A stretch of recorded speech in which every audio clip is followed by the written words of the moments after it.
செங்கல்பட்டு மாவட்டம் மதுராந்தகம் அடுத்த படாளம் அருகே உள்ள மலை வையாவூர் மலைக்குன்றின் மீது உள்ள ஸ்ரீ பிரசன்ன வெங்கடேச பெருமாள் திருக்கோவிலில் புரட்டாசி 2வது சனிக்கிழமையொட்டி ஏராளமான பக்தர்கள் நீண்ட வரிசையில் காத்திருந்து பெருமாளை தரிசனம் செய்தனர்.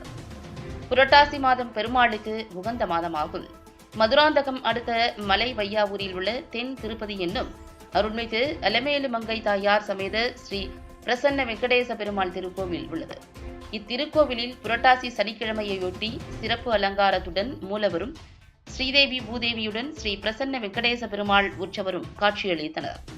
காலையில் இருந்து நீண்ட வரிசையில் இருந்து பக்தர்கள் பெருமாளையும் தாயாரையும் தரிசித்து வருகின்றனர். கோவில் நிர்வாகத்தின் சார்பில் பிரசாதமும் அன்னதானமும் வழங்கப்பட்டது. விழாவில் ஆயிரக்கணக்கான பக்தர்கள் பெருமாளை தரிசனம் செய்தனர்.